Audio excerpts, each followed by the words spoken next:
It's a red letter day for us. This follow-on order of 97 LCA Tejas Mark-1 Alpha. The significant part is that there will be 70% indigenous content in this. It is an excellent example of how the government is walking the talk of Atmanirbharta. It's a red letter day for us. This follow-on order of 97 LCA Tejas Mark-1 Alpha. This is a follow-on order with the fighters and trainers, and the significant part is that there will be 70% indigenous content in this. Compared to the earlier one, the indigenous content is much more. So we will be integrating the indigenous radar, indigenous EW suite and many other equipment. So this allows us to continue our supply chain. So we have already concluded the follow-on order of 113 engines with General Electric, and now we will be signing the contract with them. So this is a very good vote of confidence by the Government of India in the work HAL is doing and in the indigenous content that we are building and with the ecosystem that we are building and working. So it is an excellent example of how the government is walking the talk of Atmanirbharta and giving orders so that this will generate jobs downstream, not only in HAL but downstream in all our ecosystem. And the technologies are being made by all these companies. So it is a very big boost for Atmanirbharta. Sir, if I may ask you,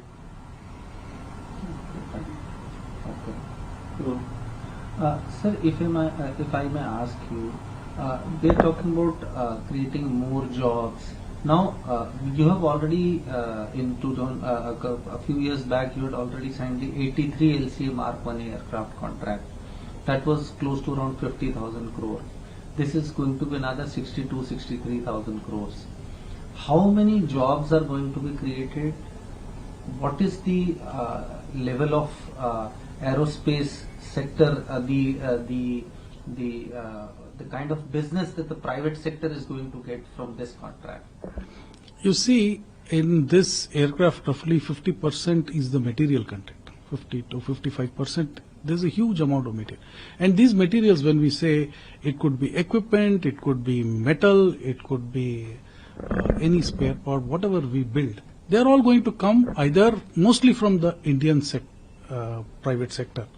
And some things we will manufacture, but most of it will come from the Indian private sector. So you can see that out of this huge number, 62,000 odd crores, a lot of it is going to go into the indigenous supply chain. So that will have this downstream effect of creating jobs. For example, even we are indigenizing a lot of materials. We are working with Vidhani for indigenizing some of the materials. We are working with Yantra India for some aluminum extrusions. Recently we have partnered with them. So we are trying to build those supply chains to reach this 70%.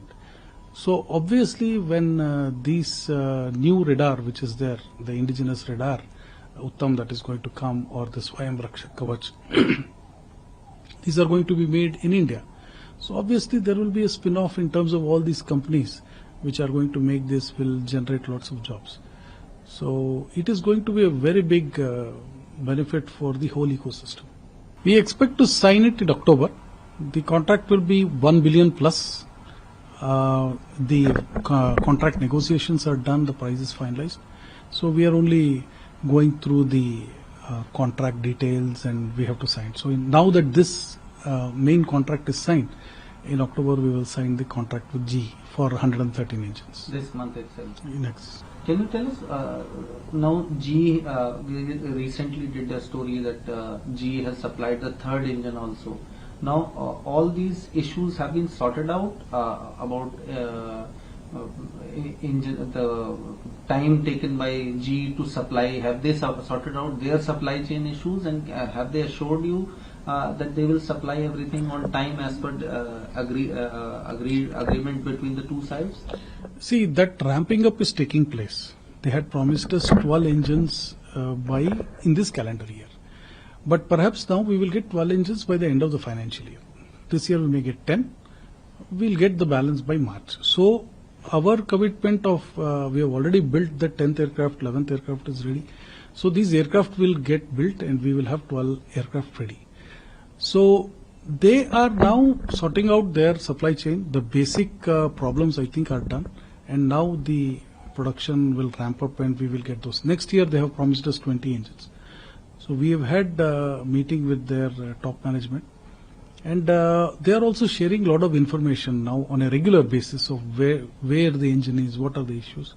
So I think that communication has improved, and we are confident that they will be able to now ramp up and meet our requirement.